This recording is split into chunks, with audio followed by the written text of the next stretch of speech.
Boa tarde, 1h05. O ano de 2020 teima em não terminar. Ainda tem coisas muito importantes para acontecer, como, por exemplo, o novo técnico do Internacional, como, por exemplo, a grande decisão Grêmio São Paulo na quarta-feira, lá no Morumbi. E esses são assuntos que nós vamos tratar aqui no Sala de Redação, além da festança do Neymar e outras questões que nós podemos trazer desse ano de 2020 que teima em não acabar e sempre traz coisas importantes para serem debatidas. Gimo, a linha mais completa de inseticidas do Brasil. Zafari Bourbon, Ruder Segurança, sua confiança faz a nossa força. Ar-condicionado é na Frigelar, seu centro completo de climatização, frigelar.com.br. Grupo IESA, vamos juntos. Suco de uva integral da Aurora, além de delicioso, faz bem. E Banrisul, ao lado dos gaúchos. Enfrentamos os desafios de 2020 e fizemos a diferença. Hoje, possivelmente, Leonardo Oliveira, nós teremos a definição que o Abel sai e vem o Miguel Ángel Ramírez, é isso, né? Não, Leonardo Oliveira não quer falar sobre isso. Guerrinha, fala sobre isso, Guerrinha. Alô? Eu vou deixar o Leonardo. Quem fala? Falar, o Leonardo entrou aí. Fala. Opa, ô Pedro, deu um cortezinho aqui, boa tarde. A definição deve sair hoje, viu, Pedro? Não, sim, não. Tá na hora, fico a postos aqui. Aliás, eu tava com saudade de ti 4 dias sem conversar contigo, né? Mas enfim, Pedro, para fazer grandes debates contigo hoje. Tá, vambora. E é tudo que o nosso ouvinte quer. Mas enfim, Pedro, conversando com algumas pessoas ligadas à nova gestão, certo?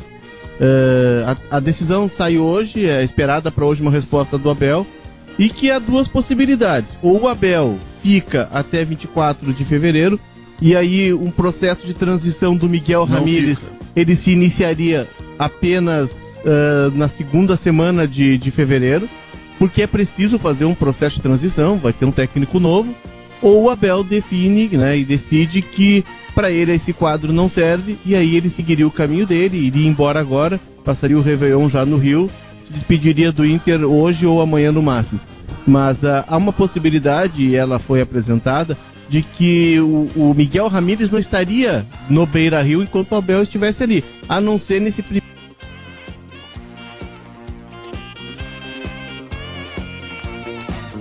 primeiro período de transição, que eu repito, se iniciaria, como o campeonato termina 24 de fevereiro, ele poderia se iniciar na segunda semana de fevereiro. Sim, mas tá certo, o treinador, o Ramírez já assinou com o Inter ou ainda tem acertos a fazer? Está acertado, está observando, conhece os jogadores, conhece o grupo, está assistindo a jogos, está tudo encaminhado, está formando comissão técnica, só não assinou ainda, falta a oficialização, falta ele desembarcar e assinar o contrato. A comissão técnica são 2 auxiliares e um preparador físico. Exatamente. Sendo que um dos profissionais é um argentino. Os outros eu não consegui apurar se seriam europeus, se ele buscaria na Espanha, de que mercado viriam. Mas viriam com ele mais 3 profissionais. Ele até teria desejo, o Ramírez, de realmente ter um tempo de adaptação, de chegar, de se instalar, de instalar os auxiliares, de conhecer a cidade, conhecer o grupo. Mas também me foi falado que a mensagem que ele deixou, a mensagem que ele deixou é de que, caso o Inter precise, ele estaria pronto para chegar na primeira semana de janeiro. Muito bem, Guerrinha, o Inter terá um vestiário falando espanhol outra vez, Guerrinha. Pelo que disse o Léo, assume dia 3. Está acompanhando, conhece o grupo, tem contrato, só falta assinar, não tem por que esperar. Não vai começar em novembro, né? Você já conhece o grupo. Claro. Só falta assinar o contrato. Dia 3 está treinando, treina contra o Ceará. Então tá liquidado o assunto. O assunto não tem mais nada. Eu não falei com ninguém, tô indo pelo Léo aí.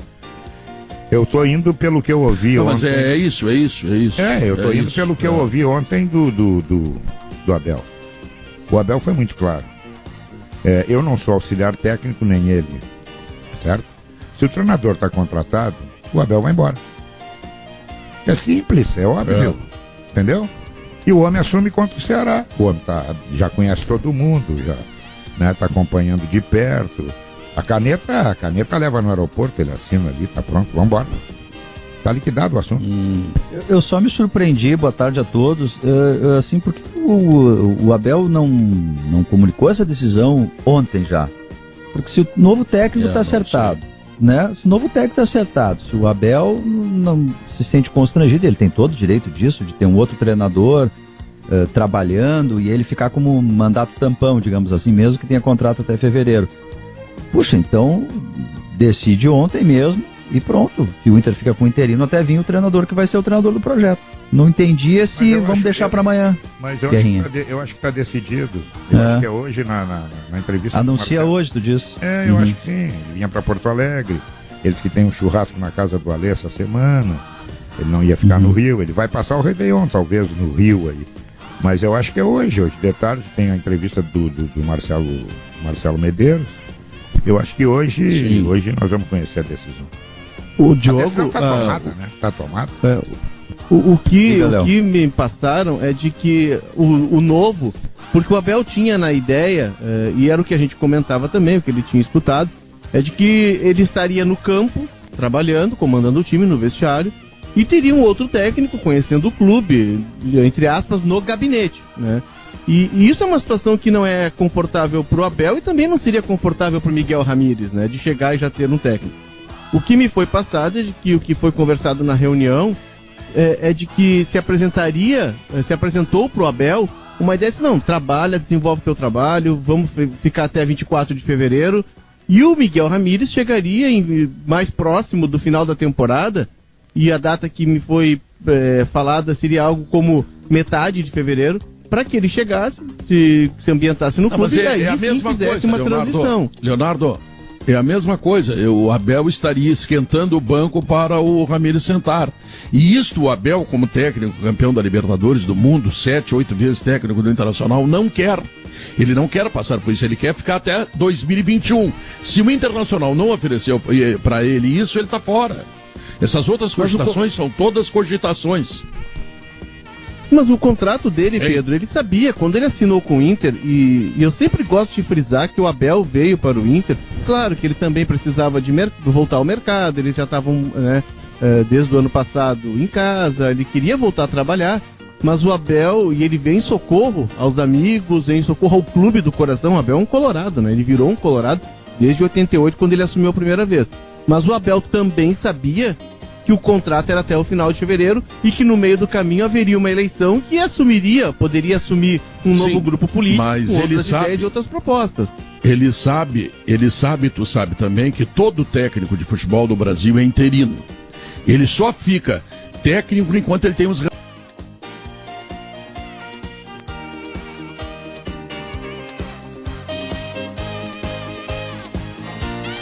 resultados. Quando ele não tem os resultados, ele é interino. Ele vai ser demitido, vai vir outro.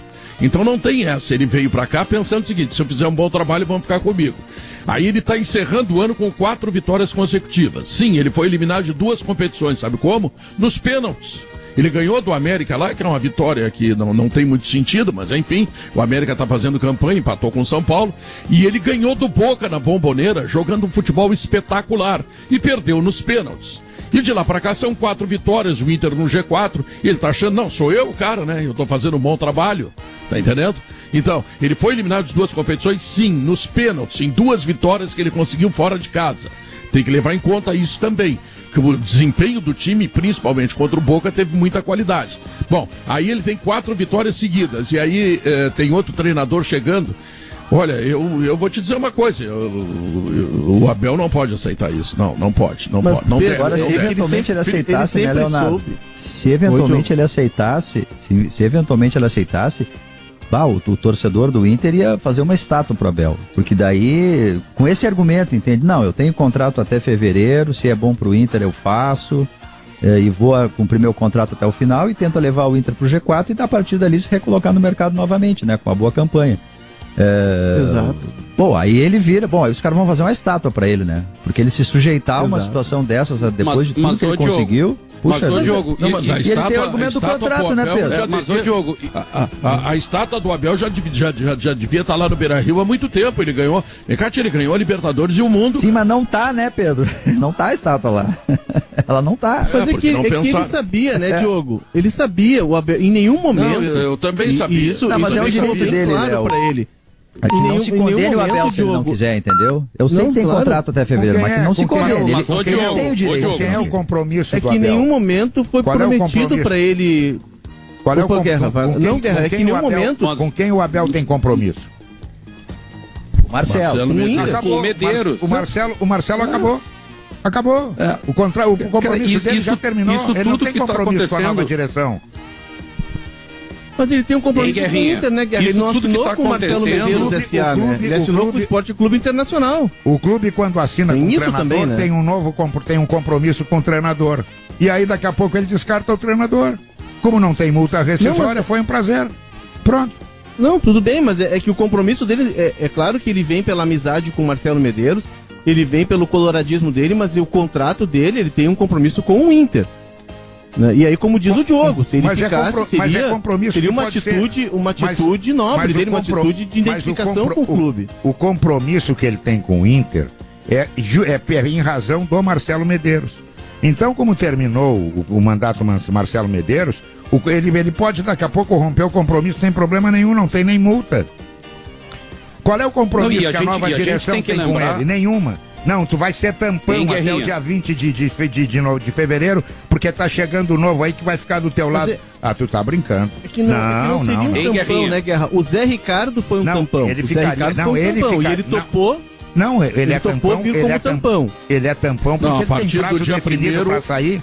A partir do dia 1º, Guerrinha, o Abel é tampão se ficar. Claro, ele tem prazo para sair, exato. E já tem outro contratado que vai ficar nessa no história, né?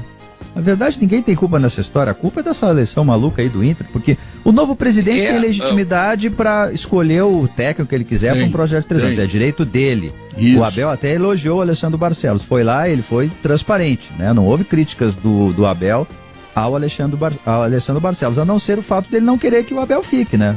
Ele ficou chateado, puxa vida, sou o Abel, enfim. Mas é um direito dele. E o Abel tem legitimidade para romper a relação dele com o Inter agora ou em fevereiro. Diogo e Malenotti. Na prática, o Abel tinha uma granada na mão, tirou a tampa e botou na mão do Alessandro. Foi esse o detalhe.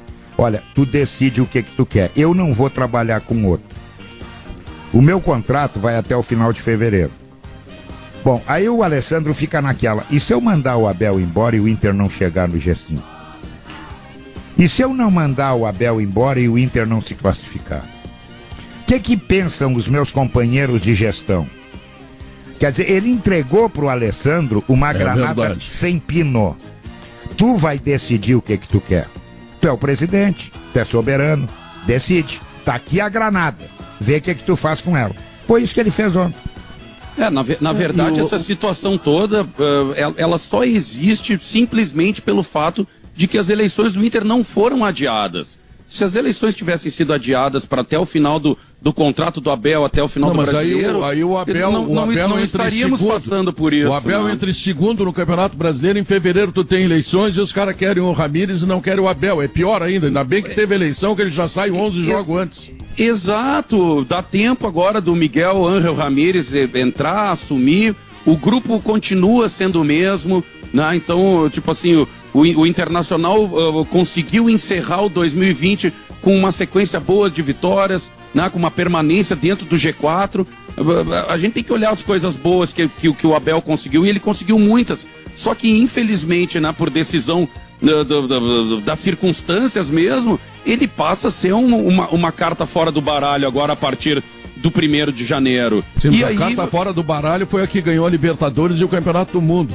Olha, o Inter tem alguma dificuldade. Eu sei que o problema é da pandemia, eu não quero culpar ninguém. Eu só vou lembrar o seguinte: o Inter tem alguma dificuldade para tratar com seus ídolos. O Carpegiani é maltratado no Beira-Rio, o Falcão é maltratado no Beira-Rio, o Fernandão foi uma vez enxotado no Beira-Rio, agora o Abel tá saindo do Beira-Rio, tá, agora tem a pandemia, tá, eu vou entender. Mas ele não... Hoje de tarde, vão dizer que o Ramírez está chegando. Eu ouvindo a entrevista do Abel ontem, fiquei com mais certeza ainda que ele é muito colorado, mas muito colorado. Ele é tão colorado que ele está saindo fora para botar o novo treinador. Ele é tão colorado que está fazendo isso. Diz, não, bota o novo, se já está contratado. Mas ele poderia ficar também, né, Guerra? Mas não precisa. Para que tu contratou, então? Para que tu contratou? Ele poderia ficar... Mas para aí, Léo, para que tu contratou o novo treinador? Tu chegou o cara aqui em casa. Em março? Não, chegou o cara aqui em casa. Ele.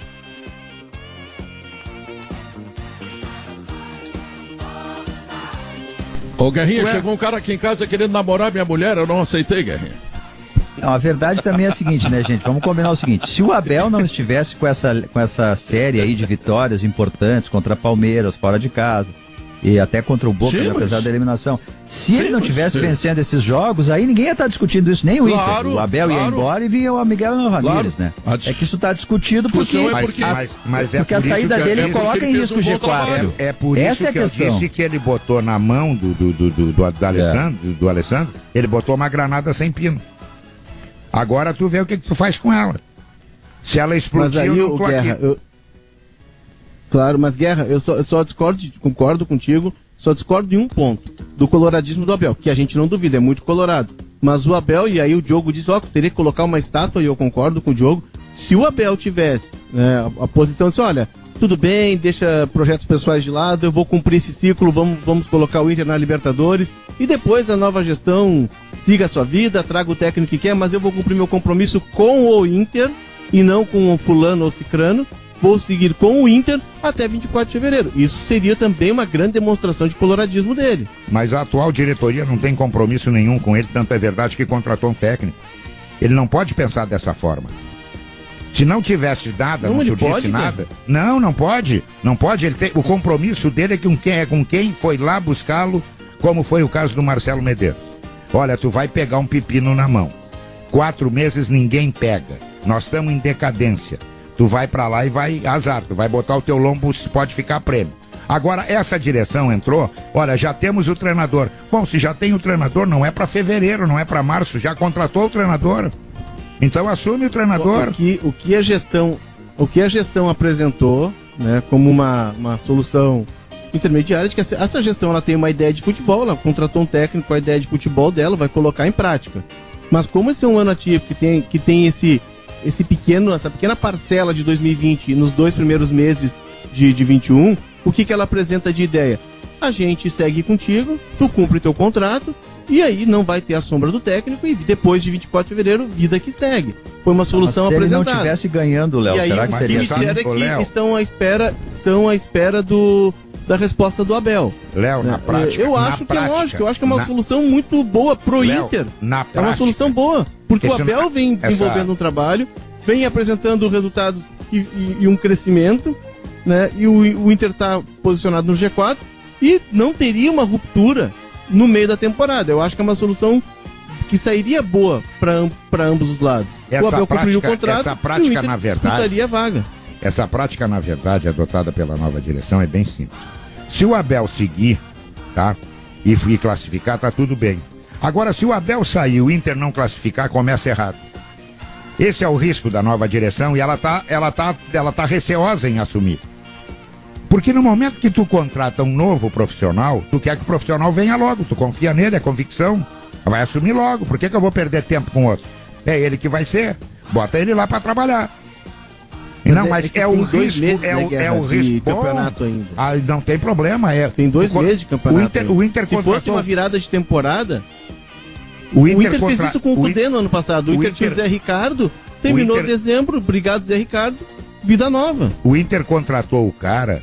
mas Zé Ricardo e Abel tem diferenças gritantes, né? Não, e o Inter contratou o cara sabendo que faltava 2 meses. Então não precisava ter anunciado, fica quieto, fica dormindo em cima das palhas. Quando tem uma situação assim, eu gosto de tentar me colocar na posição dessa outra pessoa. Olha lá o Abel. O Abel foi trazido com toda a grife que tem o Abel e que ele representa a história do Inter. Certo? Para ficar até fevereiro. Em nenhum momento a gestão que poderia assumir, os 2 candidatos confiaram no trabalho do Abel. Ou concordaram com o trabalho do Abel, né? Porque foram atrás de outro treinador, o que é legítimo. Eles podem fazer isso sem problema nenhum. Se o Abel perde 1, 2, 3 partidas e continua perdendo, vocês têm alguma dúvida que ninguém ia estar discutindo aqui se ele cumpre o mandato até fevereiro? Não, mandar embora. Não tem dúvida nenhuma. Então o Abel se sentiu assim. O problema é que ele tem os resultados. Pois é, mas esse tem os resultados de ontem. Então o Abel... E ele é campeão da América e campeão do mundo. Vamos se colocar no lugar do Abel. Dá pra condenar o Abel por ele não querer ficar até fevereiro? Eu não condeno o Abel. Claro que não, tem mais um pequeno detalhe que também está pesando na indefinição da coisa. No próximo dia 23 ou 24, eu não tenho certeza que dia é, tem um Grenal. 24. Tem um Grenal. Tu já imaginou chegar o novo treinador e não ganhar o Grenal? Já começa aquela onda toda? Tem tudo isso. Nós temos que pesar tudo isso. O Abel perdeu o Grenal, não interessa, o Abel vai embora. Não tem problema nenhum. Eu vou botar outro peso, Guerrinha. Eu vou te lembrar o seguinte, o Internacional é o segundo clube desse treinador. O primeiro clube dele é um clube de empresário.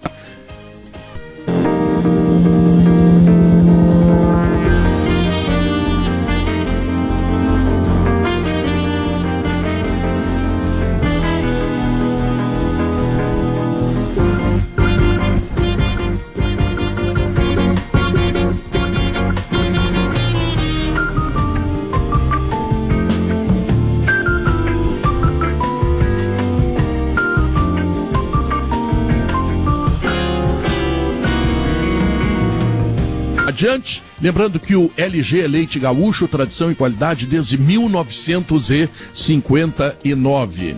Bom, nós temos Diogo Oliveira na quarta-feira. Esta decisão, o ano de 2020 não termina, né? Não, parece que nunca mais vai terminar, porque sempre tem coisas importantes acontecendo. Então, o que é mais importante que Grêmio e São Paulo na quarta-feira, vantagem do Grêmio, essa coisa toda? O Alisson jogou ontem o jogo inteiro, acho que ele está escalado. E eu estou apostando que ele talvez entre com o Lucas Lima em lugar do Darlan. Olha só o que eu estou pensando. Vamos ver se tu pensa parecido. Lucas Silva, bom, antes disso, né, primeiro aquela história de que não tem como adequar o calendário brasileiro ao europeu, porque é esquisito ter jogo perto de Natal, Ano Novo, férias de jogadores, dá pra fazer, não teve nenhum, o mundo não acabou, né, quer dizer, não é nenhum absurdo esse tipo de proposta, mas enfim, isso é debate para um outro momento, assim, né, e seria interessante para não acontecer dos times serem desmantelados, assim, a cada janela e não terem condições de se montar, enfim, a gente se conectar com o mundo, né, que é o calendário europeu. Pedro, eu só não cravaria o Alisson, porque depois de tanto tempo fora e depois de um jogo inteiro, como aconteceu com ele, daqui a pouco no dia seguinte o cara tá com dor aqui, dor ali, e aí ele não tem condições de jogar na quarta-feira.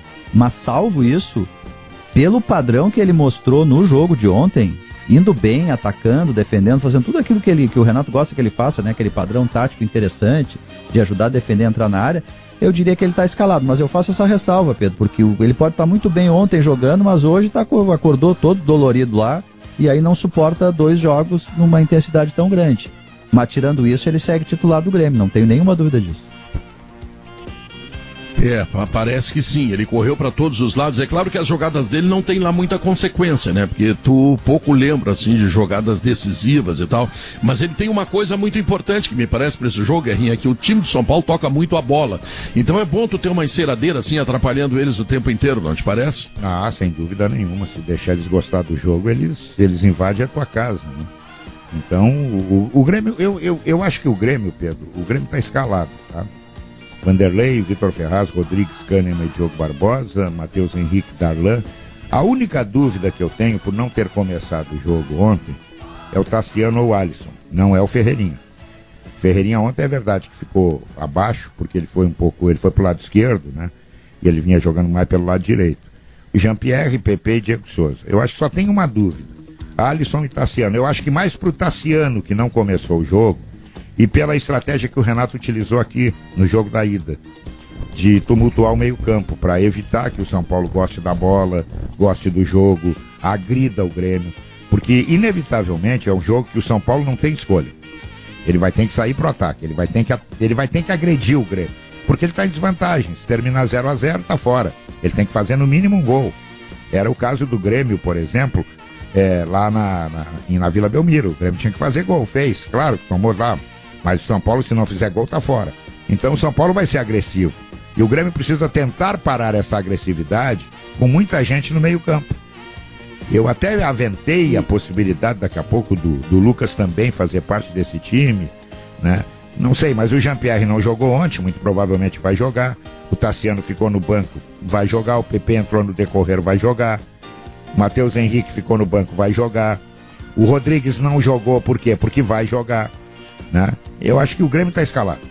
É que o Tassiano, né, Guerrinha? O Tassiano, ele foi escolhido pelo Renato também, obviamente, para congestionar, ajudar a marcar ali no setor de meio campo, mas fundamentalmente também para marcar o Reinaldo, né, que é um atacante do São Paulo. E o Reinaldo vai estar lá de novo no Morumbi. E no Morumbi o São Paulo vai atacar mais ainda, porque ele precisa. Não, o Reinaldo não, é o Léo Pelé. O Reinaldo está suspenso. É verdade, então o Léo Pelé. Bom, então muda tudo. Então isso é uma outra ideia, porque o Tassiano, ele entrou muito. Mas o São Paulo é um grande meio-campo, né? O São Paulo é um grande meio-campo. O Renato o Renato tem que preencher o meio-campo. Isso dá a ideia do Tyson, do Alisson ou do Tassiano, e dá esta dúvida do Darlan e o Lucas Silva, que eu acho que ele pode aparecer com o Lucas Silva. Acho, né? O Alisson terminou o jogo de meia central ontem, né? Jogou ele transita pelo meio campo com muita naturalidade também, né? E claro que ele é um jogador. Assim, ó, ele é titular do Grêmio, Pedro. O Alisson é titular do Grêmio. Ele só não joga se depois de 2 meses parado, sim, jogando 90 minutos, der algum problema dele ali. Dor aqui, não, só, senão ele joga. Aí dói. Mas essa opção, a extensão da dor. Essa opção, Pedro, pelo Tassiano ou pelo Alisson, que é o titular da posição, aí eu até entenderia, o cara que vinha jogando e naquele momento de baixa do Grêmio era o jogador que vinha dando uma resposta até melhor, estava tentando, depois da saída do Cebolinha, procurar um protagonismo. Ele estava assumindo o jogo do Grêmio, né? Com as limitações dele, é verdade. Mas eu acho estranho porque que a gente esteja debatendo isso e o Guerra pega muito bem, ou é Tassiano ou é Alisson. O que me estranha é que o Grêmio, ele só sai da casca, ele só agride o São Paulo a partir do momento em que ele troca, em que ele tira o Tassiano e entra o Ferreirinha. Claro que tem uma troca casada entre o Lucas Silva junto para dar uma sustentação atrás. Mas o Grêmio só é perigoso contra o São Paulo quando tem o Ferreirinha e não o Tassiano. Então aquela ideia do jogo tático, com o Tassiano em campo, o São Paulo perdeu 2 gols na pequena área no começo do segundo tempo. O Grêmio não marcou o São Paulo, mas peraí. pelo São Paulo.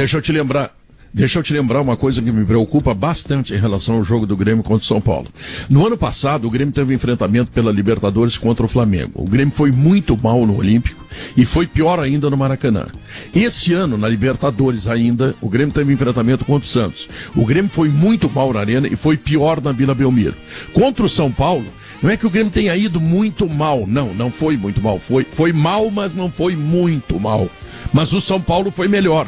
E o Grêmio ganhou num único lance do Diego Souza. O São Paulo teve 2 chances de ganhar. Então, tem uma coisa que me preocupa nessa hora de decisão, seja qual for a escalação que o Renato está tomando, porque o Grêmio tem fraquejado nesses momentos que são fundamentais, são decisivos. Então, nós temos um quadro semelhante, melhor, é verdade, melhor, tá? Do que tivemos nos jogos contra o Flamengo no ano passado e contra o Santos esse ano. E aí, Leonardo Oliveira, eu fico preocupado. Como é que o Grêmio vai ser com o Lucas Silva, com o Alisson, com qualquer um? Como é que o Grêmio vai ser lá no Morumbi? Será que ele vai fraquejar como fraquejou contra o Santos? O Grêmio fez uma opção na Arena, né? O Grêmio transpirou na Arena. O Grêmio adotou uma ideia de jogo que até foge um pouco da sua. O Grêmio não teve tanto a bola, né? A posse de bola do São Paulo foi de 69% a 70%. São Paulo controlou 69. O jogo. Contra o Santos, o Grêmio teve 75% e tomou 4%. Por isso que jogou o Tassiano. Tomou aquela, né? Mas enfim, é uma estratégia que o Grêmio adota. Mas ela mostra no campo que mesmo com essa estratégia, o São Paulo foi o time que até levar o gol, é verdade, ali o jogo virou a chave, mas o São Paulo foi o time mais perigoso. O São Paulo perdeu 2 chances. Sim, mas imagina se tivesse aberto. Eu não sei imagina se tivesse aberto. Mas aí tu pode propor mais o jogo. Daqui a pouco tu tem o Ferreirinha que parte pra cima, tu faz um jogo de enfrentamento em vez de um jogo de espera. Foi uma estratégia. O Ferreirinha se entrar, entra aos 35. O Ferreirinha, se entrar, entra aos 35 do segundo tempo. Pedro, eu acho assim, Léo, eu acho que tem assim na cabeça do Renato uma ideia de que o Ferreirinha é o Ferreirinha quando entra no segundo tempo. Ele ainda não está pronto para ser titular, é uma ideia do Renato, até nem concordo muito com ela, Acho que ele precisa entrar mais vezes desde o começo, porque ele vai ser um cara diferente. Mas na cabeça do Renato, ele é um cara de segundo tempo. Quando ele começa desde o princípio... Posso botar uma vírgula aí, Diogo? Por favor, mestre, tenha bondade. A minha vírgula é a seguinte, eu não tenho nenhuma certeza da presença do Vitor Ferraz.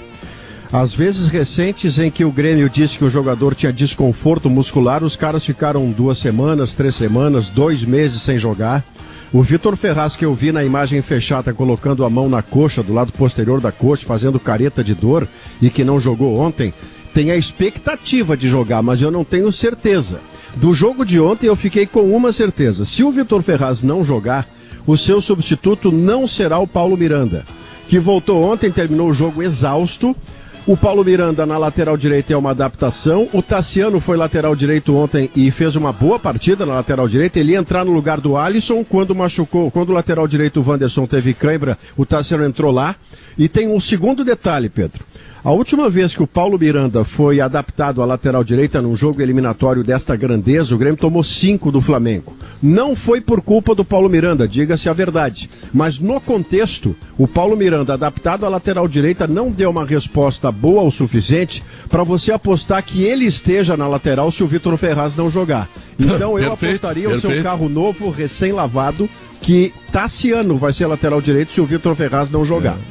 Como ele terminou... meu carro novo, sabe qual é? É o novo Nissan Versa que eu comprei lá na IESA, 74.500, novinho. Tem que ver o que é esse sedã, um espetáculo, é uma coisa nova, diferente, bonita. Viva a IESA, viva a IESA! Pedro, só para completar o raciocínio do Tassiano, eu pensei sobre isso também, né? Eu acho que todos nós pensamos, né? Puxa, o Tassiano entrou, os 2 lances aqueles cara a cara com o São Paulo, a defesa do Grêmio plantada, triangulação e tal, do Luciano e do Brenner, foram com o Tassiano, né? E o Grêmio faz o gol, depois que sai o Tassiano, entra o Ferreirinha. Só que eu acho o seguinte, Léo, me parece pelo menos, contra o Santos, o Grêmio tomou 4. Tudo bem. A gente também não vai imaginar que o São Paulo, contra qualquer adversário, não vai conseguir criar 2 chances claras de gol. Pô, é o São Paulo que tem a ênfase nesse jogo. Claro, né? Que vai. Né? Claro. Então, assim, sem o Tassiano, a gente viu o que foi contra o Santos, né? 4 gols e poderia ter sido mais, inclusive, né? Eu acho que no conjunto da obra, pela ideia do Grêmio, o Tassiano foi uma peça importante, porque ele conseguiu atrapalhar a vida do São Paulo. Diga, Pedro. O São Paulo é um grande meio-campo. O Luciano joga atrás, vem receber a bola e aí parte para cima. O Gabriel Sara joga de área a área. O Igor Gomes, aquele incomoda pelo lado esquerdo. O Daniel Alves é tudo aquilo que eu não preciso explicar para vocês. Não, é assim, ó. Se com espaço os caras já entram naquelas 2 vezes, tu imagina se tu der espaço, né? Bom, aí mas eu quero concordar vezes. Com você, Diogo. Eu estava ouvindo no carro agora e eu vou você falando sobre a única razão que pode impedir o Alisson de começar o jogo quarta-feira, assim, exagerando sobre o que você disse, é se o Alisson hoje não andar. Porque se ele sentir as dores musculares que impeçam a sua participação quarta-feira, e hoje é o dia seguinte a uma parada muito grande, ele não jogaria os 90, o Tassiano estava entrando no lugar dele. Quando o Wanderson teve cãibra, e foi uma bela partida do Wanderson, o Tassiano teve que voltar à lateral direita, adaptado, e o Alisson permaneceu no campo até os 90. Então, se hoje, e quando eu digo hoje, entre hoje e amanhã, terça-feira, dia da viagem, se o Alisson tiver uma recuperação boa de eventuais dores musculares depois do que jogou ontem, sem tanto tempo jogando, ele começa a quarta-feira, porque ele soluciona o corredor direito do Grêmio.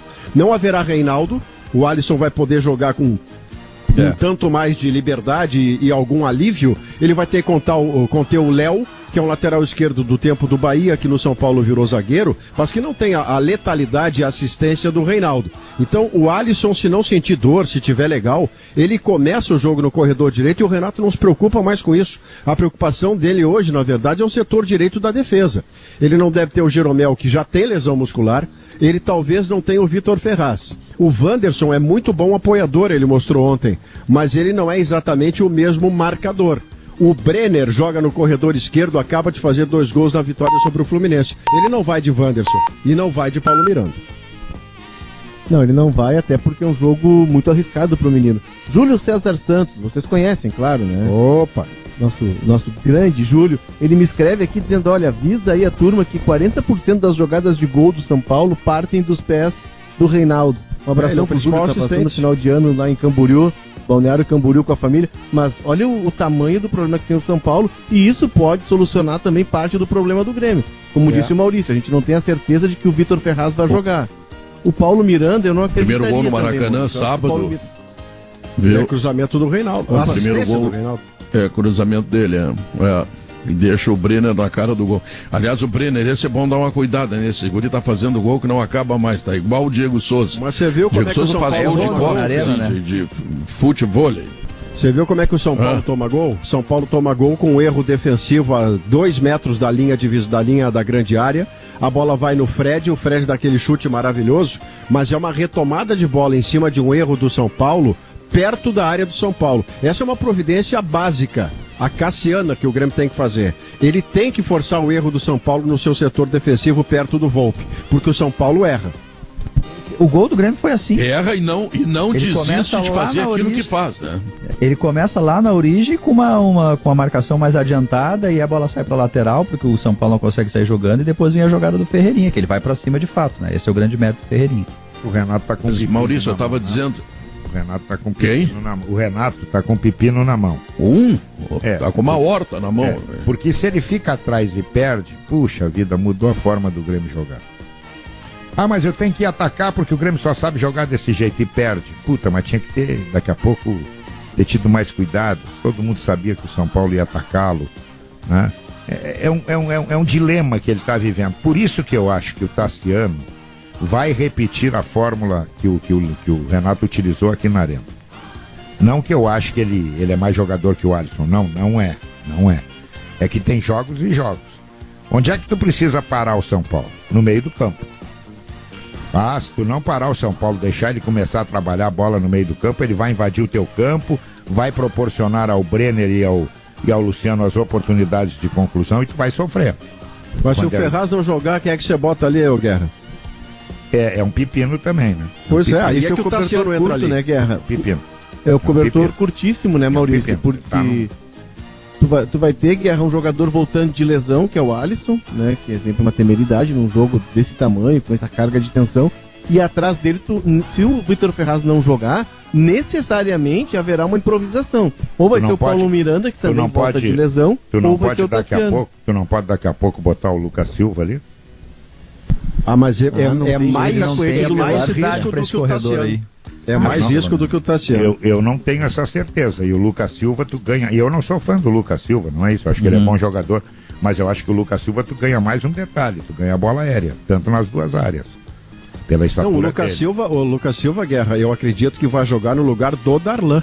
O Lucas Silva entra bem contra o São Paulo na Arena, e o Darlan não é um jogador que já tenha convencido. Na amostragem que o Renato dá, o Darlan não é um jogador que convenceu plenamente o Renato. Jogando por 2 de 3 resultados e com a boa resposta que o Lucas deu quarta-feira passada quando entrou, eu acredito que ali o Lucas Silva joga. E lá do lado direito não seria o Darlan improvisado de lateral direito, porque ele é canhoto. E aí o Tassiano, que ontem entrou, tá bem, é contra o Atlético Goianiense, mas foi o jogo que estava marcado.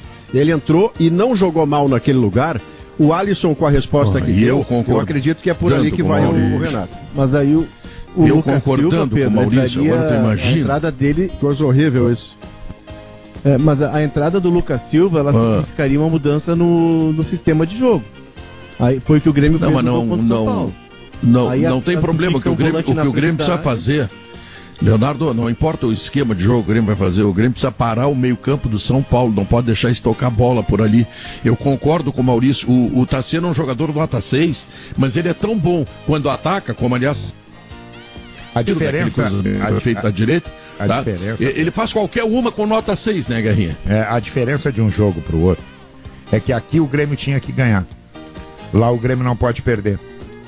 Essa é a grande diferença do confronto. Aqui precisava ganhar. Lá ele não pode perder. É só isso.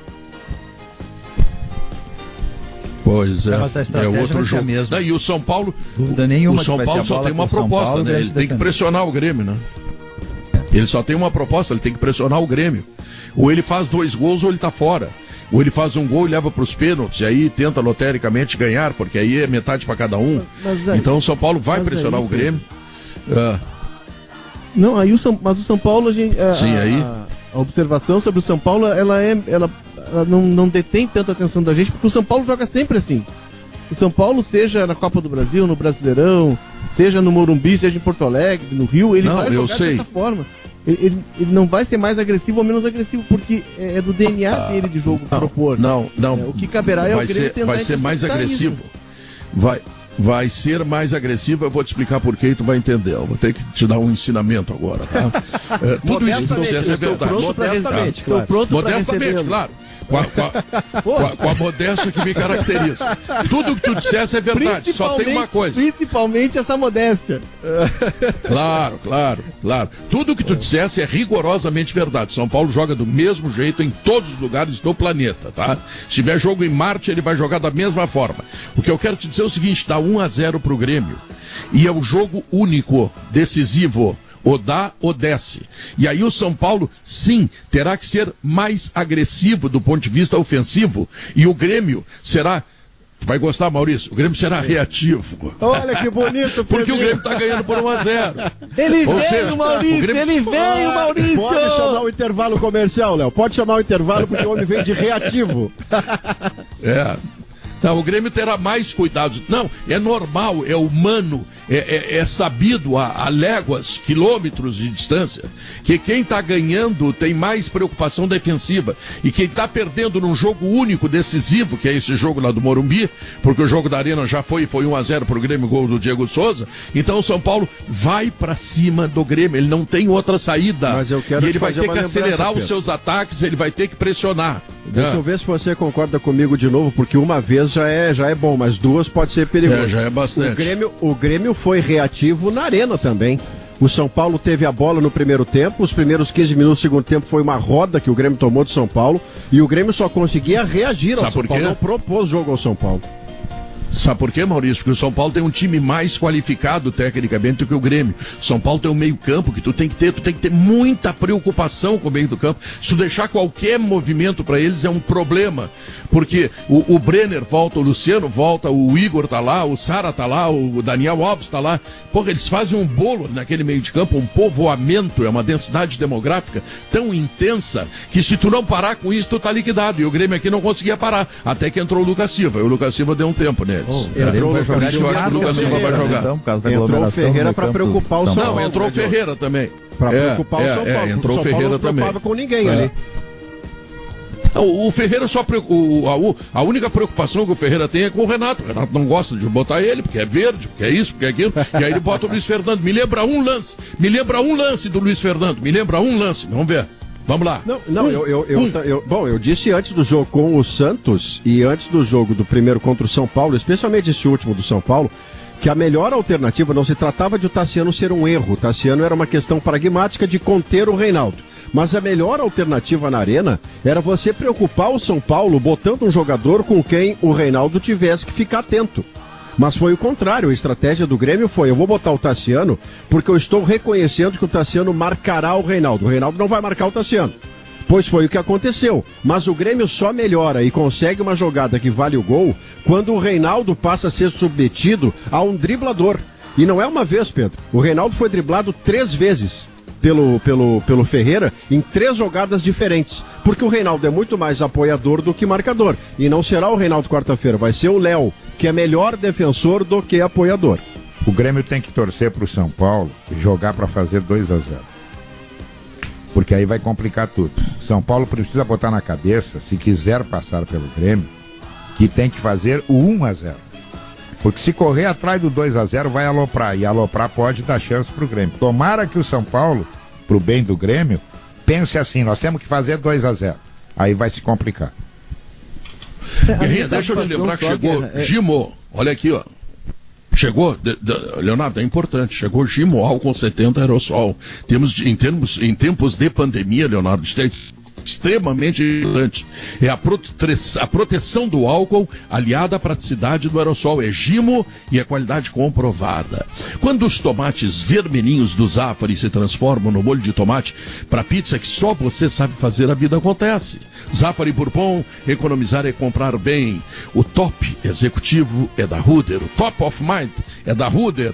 É a marca de segurança escolhida pelos gaúchos e pelos maiores empresários do estado. Se você está procurando procurando um ar-condicionado econômico, você lembra de Split Inverter da Springer Midea. E onde é que você encontra? Claro, meu amigo, na Frigelar, porque quem entende de ar-condicionado escolhe a Springer Midea e a Frigelar.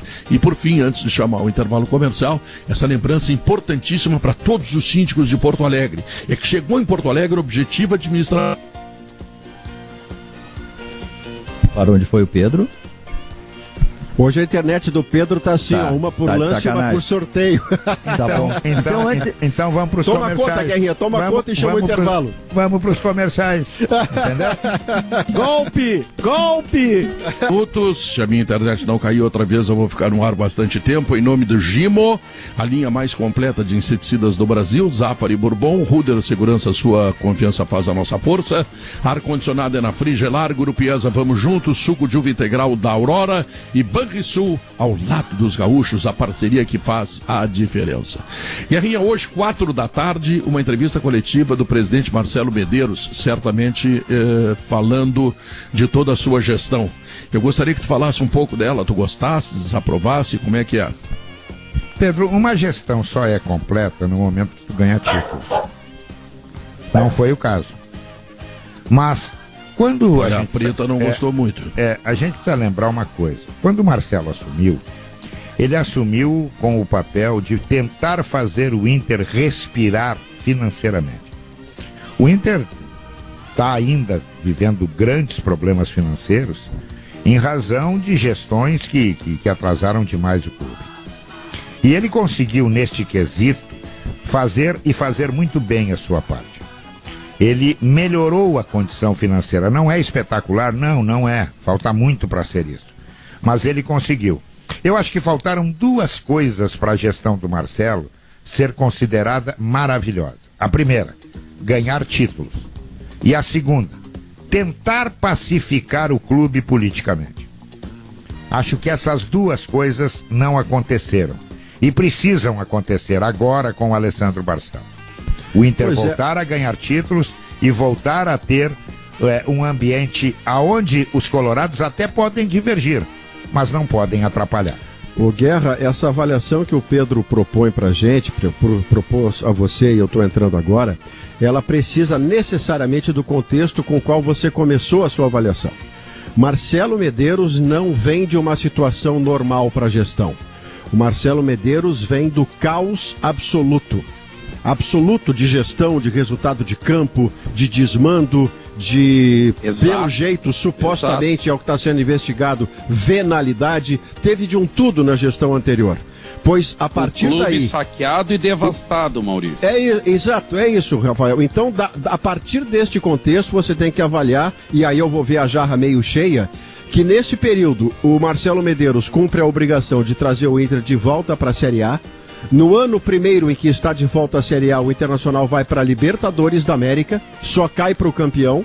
No ano seguinte ao que o Internacional já saiu da Série B, portanto no seu segundo ano de Série A, ele é finalista da Copa do Brasil e perde para um Atlético Paranaense que já tinha eliminado o Grêmio e Flamengo, portanto ele não perdeu para um time formado na esquina, ele perdeu para um time que já estava fazendo grandes façanhas, e nesta temporada ele está em vias de ser classificado de novo para uma Libertadores da América.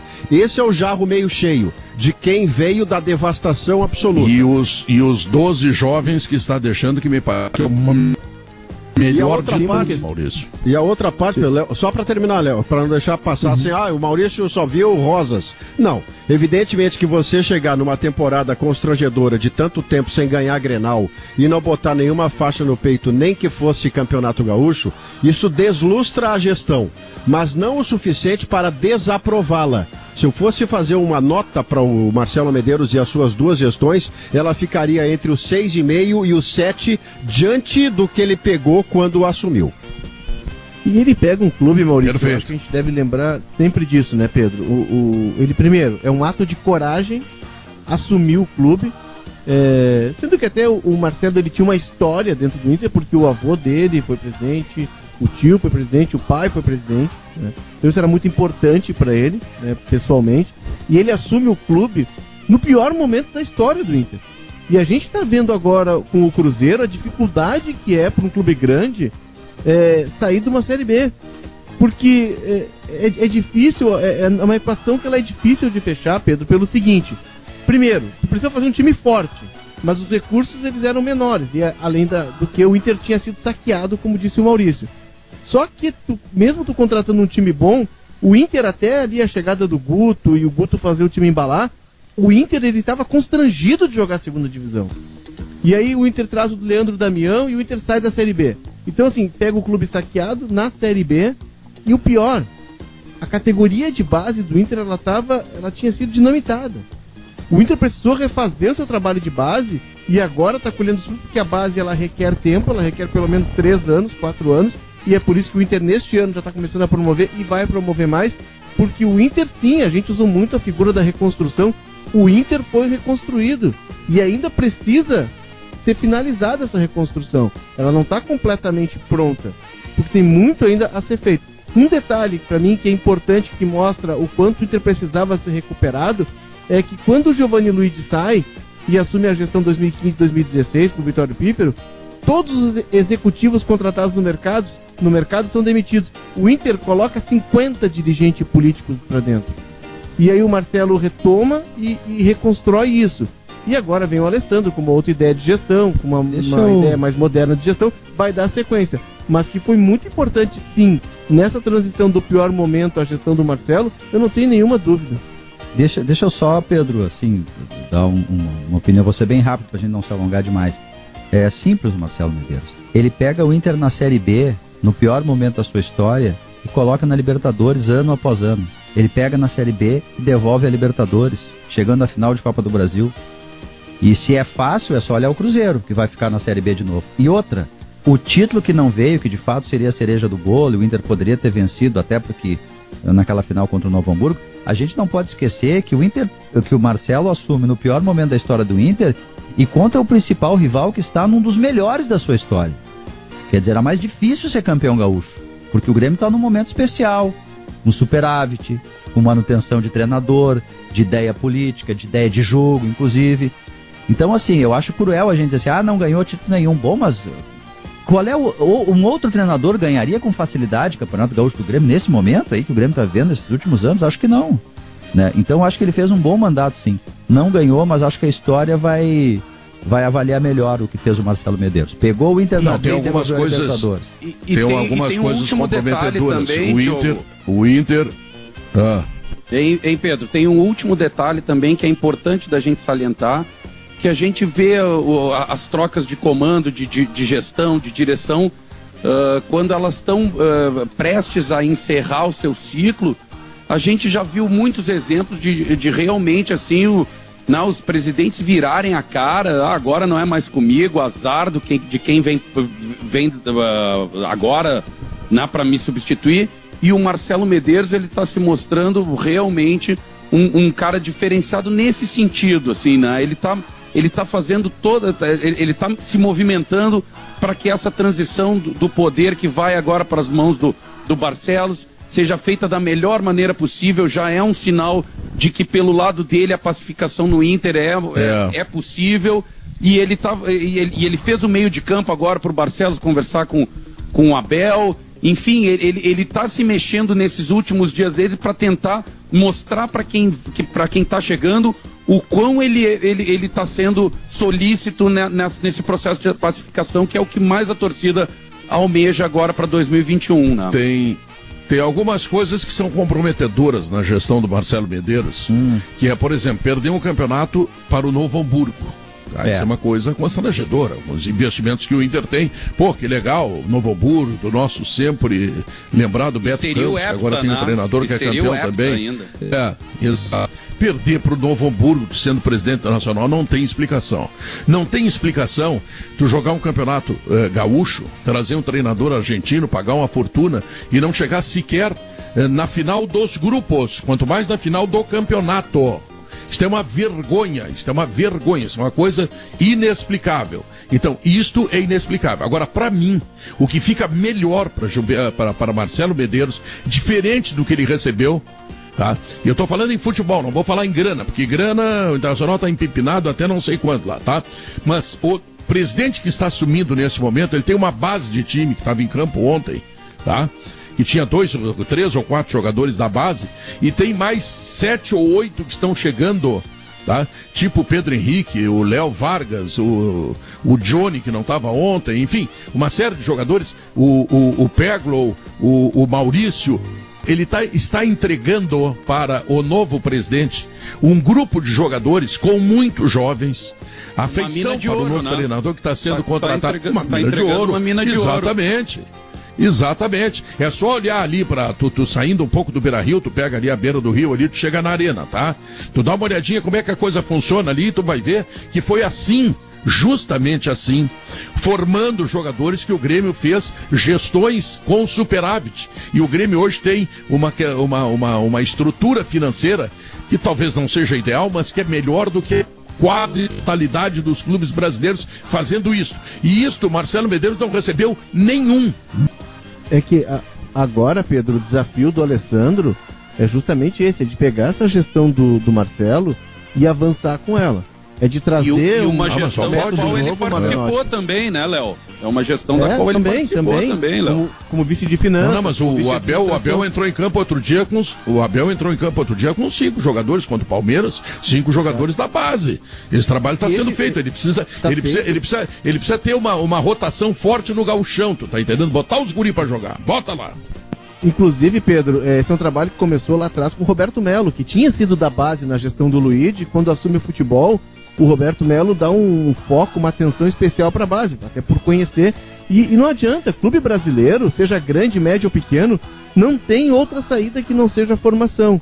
Mas eu vou além, eu acho que o desafio do Alessandro, e ele se propôs, o projeto dele fala disso, é de buscar novas receitas, é de buscar outras formas de se ganhar dinheiro, e que o clube não fique tão refém da questão técnica do campo, do jogador que vai bancar sim, a maior parte, sim, a venda de jogadores.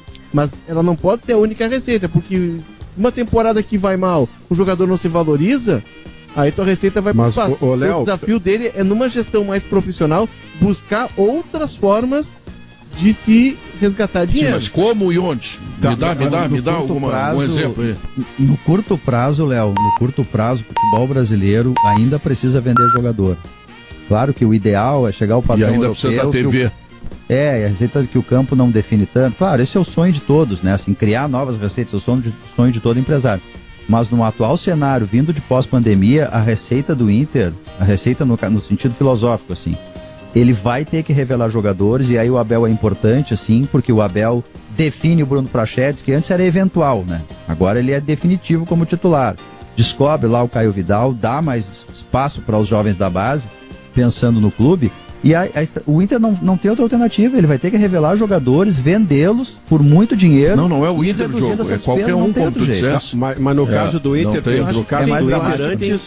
antes de todo o resto, Léo, no caso do Internacional, por conta de ter um treinador nessa indefinição, a primeira coisa, antes do institucional lembrado pelo Léo e pelo Diogo, que o Alessandro Barcelos precisa fazer é tomar uma decisão e anunciá-la ainda em 2020 sobre o comando técnico.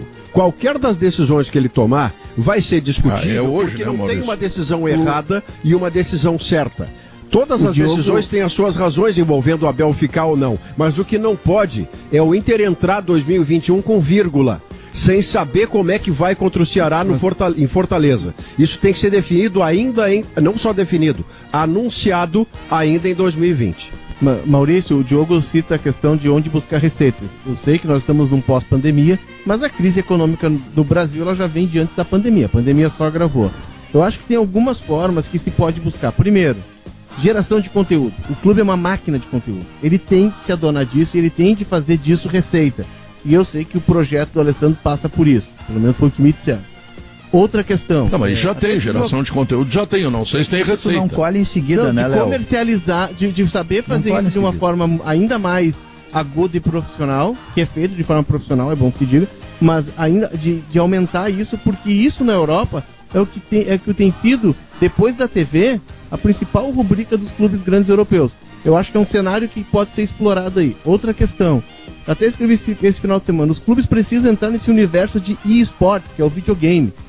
Isso gera uma Babilônia de dinheiro e os clubes, por um certo desconhecimento ou por um receio, porque é um mundo novo, é o mundo do meu filho, é o mundo do filho do Diogo, é o mundo dos adolescentes, e a gente tem uma certa dificuldade, mas precisa entrar. Exato, precisa entrar, Pedro. Gira muito dinheiro.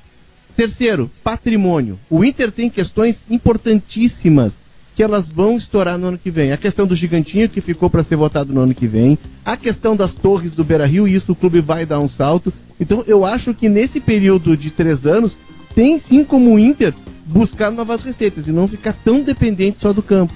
Tá, mas eu não disse isso, Léo. Eu disse assim, ó, que isso aí, não tô querendo dizer que tu é óbvio, por favor, mas é claro que tu tem que gerar receita. Patrimônio, o CT de Guaíba tem que ser reforçado, tem que criar novas receitas. Os clubes da Europa, eles têm redações inteiras de redes sociais, e para gerar conteúdo, para gerar, enfim, novas relações com os sócios, para fazer relação com os sócios, não ser só uma relação de resultado, mas o tempo inteiro. Claro, tem um monte de coisas para fazer. O que eu estou dizendo, Léo, e eu acho até que tu concorda com relação a isso, é que a situação do Inter ela é muito emergencial. O Inter não pode fazer projetos de longo prazo apenas. Ele tem que fazer isso, obviamente, mas ele não pode se descuidar do ano que vem, porque senão ele está ferrado, ele tem contas chegando. Não.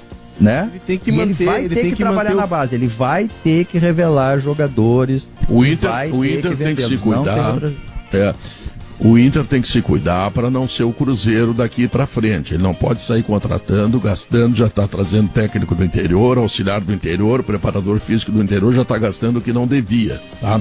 Essa é a grande restrição que eu tenho. Do exterior. Do exterior, isso. Então o Inter já está gastando uma grana que não tem. O Inter não tem. O Inter, segundo todos, segundo o balanço, 380 milhões a curto prazo.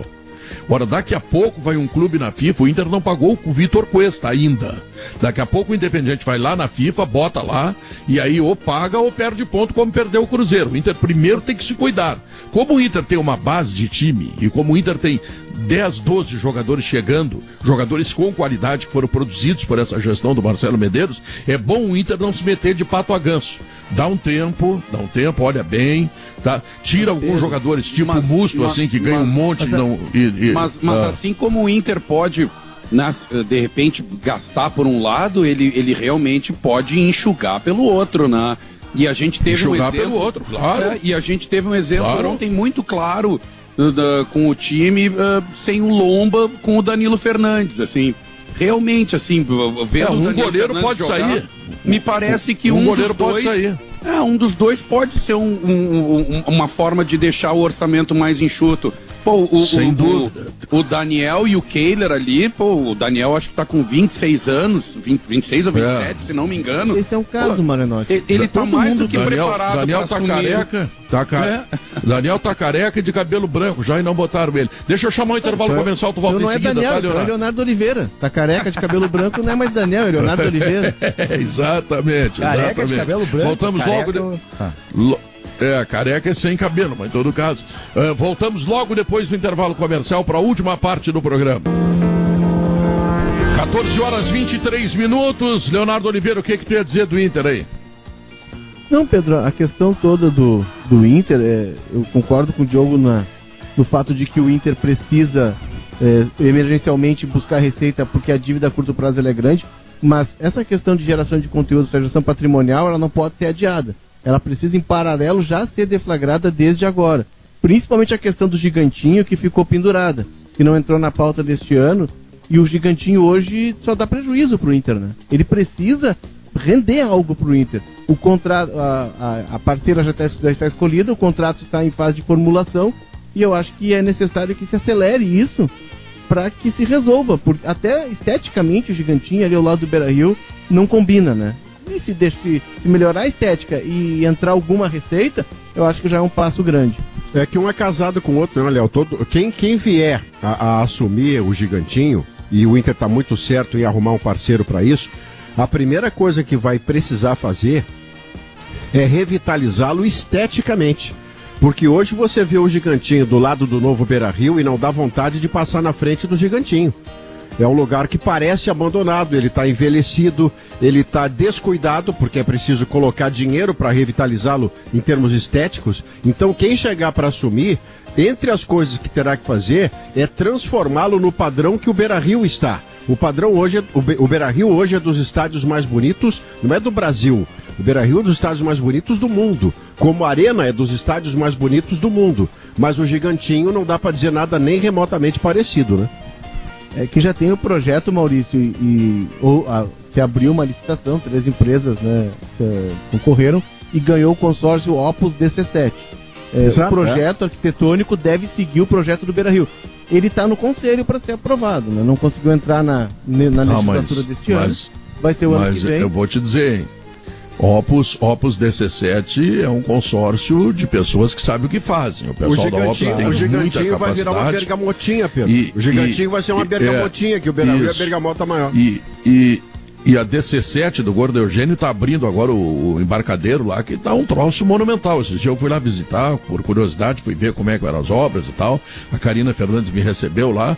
Olha, é um monumento que a DC7, o Eugênio, o Gordo Eugênio, está entregando para Porto Alegre, ele e o Tornaim, que é um negócio espetacular, porque finalmente a gente vai poder sentar e ver aquele rio, a gente comparar o Puerto Madeiro. Não, é 100 vezes melhor que o Puerto Madeiro, que já é muito bom. Quando a gente vai a Buenos Aires, a gente vai direto no Puerto Madeiro, tomar um bom vinho lá, comer uma boa carne, aquela coisa toda. Mas o nosso embarcadeiro será uma coisa tão linda, tão espetacular, que eu espero que o Gigantinho, que vai estar nessas mãos aí junto com a Opus, tenha também aquela categoria. Pô, Porto Alegre merece, Porto Alegre... Porto Alegre agora vai ter... Agora, estão dizendo que em fevereiro entregam aquele resto da ordem, eu não acredito, vai ter que aumentar muito. É o Josimar Farina que está dizendo, eu não acredito no Josimar Farina, que ele está sempre dizendo que a obra vai ser entregue e não é entregue nunca. Quero saber quando é que eles vão entregar a vacina, isso é que eu quero saber. O mundo inteiro está se vacinando. Olha só, Pedro, o Brasil só. A Argentina já começou a se vacinar. Em 2002, Sputnik da Argentina. Em 2002 eu fui fazer aquele jogo do Inter contra o Paysandu em Belém. E aí a gente estávamos eu e o grande Fernando Gomes, conhece, né? Aquela figuraça. Grande abraço para nosso amigo extraordinário. Extraordinário, grande, querido colega. Salvou uma vez o Cláudio Dissman, que estava doente lá no Equador, lá. Salvou o alemão. Mas depois ele quis matar o Cláudio Dissman. Mas isso é crise interna, crise da RBS, tu não fala, tá? Mas enfim, e aí nós saímos pra jantar e perguntamos no hotel, onde é que tem? Vão nas docas. E aí as docas, que eles chamam, é um cais do porto. Ver o peso, a gente né? sempre sonhou ter ver aqui o peso. ao lado do mercado ver o peso. Ao lado. Oi? Ver o peso, Não, e ali tem as docas, e assim, há 18 anos isso, e eles já tinham há pelo menos, 6, 7 anos aquela obra. Olha o quanto a gente está atrasado. Mas Porto Alegre tem muito pentelho enchendo o saco, né? Esse é o problema. Tem notícia sobre a vacina? Dá um pulinho ali na fronteira, ali que tem a Sputnik, a russa ali na Argentina. Vai lá em Uruguaiana. Te consegue. Eu só leio, vai estar chegando. Eu botei um cara de plantão no aeroporto, por Deus do céu. Hoje eu perguntei na transmissão pro Guerrinha, a vacina tá chegando. Tomarás no braço ou no glúteo? E o Guerrinha disse que vai tomar nos dois. Os dois. O Asdrubal já tá de plantão no aeroporto, né, Guerrinha? Tá lá. Tá encostado na parede lá. Então tá. Alemão, o que tu conta de novo aí, Alemão? Cadê a vacina? Diz pro Guerrinha, Alemão. Porra, tu não garante nada. Tu é outro que também só fala e não traz vacina. Pedro, o vice-presidente da Fiocruz disse hoje ao Gaúcho Atualidade que a primeira entrega dia 8 de fevereiro e até lá eles esperam já ter autorização para início da vacinação com as doses da AstraZeneca Oxford no Brasil. Antes poderemos até lá eu já ter posso ter morrido. Não, tu vai te cuidar, Pedro. Tu vai te cuidar. Tô me cuidando, mas o velhinho tá com medo. Feito nos últimos meses, estará pronto para a vacina, Pedro. Nós vamos em seguida falar sobre o Fundo de Financiamento da Educação Básica. O presidente Jair Bolsonaro sancionou a lei que faz a regulamentação das mudanças e o secretário da Fazenda do Rio Grande do Sul vai explicar como fica, como era e como será a partir do ano que vem. Se vem mais dinheiro de Brasília, o governo do estado vai ter uma limitação em relação ao destino para pagamento de aposentados. Vamos explicar o que isso pode impactar no orçamento do Rio Grande do Sul. Nós vamos falar também sobre os novos pardais. Começaram hoje a operar em Porto Alegre, são mais 25. Além do controle de velocidade, eles têm a tecnologia para identificar os carros roubados e furtados. Vamos ao litoral norte com a nossa reportagem, está lá trazendo já a movimentação entre esses dois feriadões, Natal e Ano Novo. E ainda às 4 da tarde tem a divulgação de novos secretários para o governo de Sebastião Melo em Porto Alegre, Pedro. Mas tu não deu a notícia mais importante, o número de leitos com pacientes da Covid diminuiu no Rio Grande do Sul, em Porto Alegre. Tá sabendo, bonitão? O ritmo de crescimento diminuiu no final de semana, Pedro. Eu até tenho dado aqui. Não, diminuiu o número de pacientes. Foi o que eu ouvi hoje. Eu tô ficando louco. Ou eu tô bêbado. Em relação ao final de semana, diminuiu. Em relação ao final de semana. Na comparação com a semana passada, há uma estabilidade nesse número. É que tivemos o pico no final de semana. Então, em relação ao final de semana... Estabilidade é ruim. Estabilidade é ruim, mas já é bom, né? Porque não está crescendo, né? Mas continua ruim. É ruim, mas não é bom. É o primeiro passo. Claro. A tua internet não está boa, mas tu não está bêbado, mas a tua internet está hoje. Mas tem outro dado positivo, Pedro. Tem um outro dado positivo que eu estou monitorando aqui, que são os leitos clínicos fora de UTI, com Covid e suspeita de Covid. Chegamos a ter um pouco mais de 2.000 pacientes no Rio Grande do Sul. Hoje são 1.633. Então esse é um indicador importante, porque são menos pacientes em leitos clínicos, com chance de pior e de necessidade de UTIs. Que bom. E traz só notícia boa, tá, Alemão?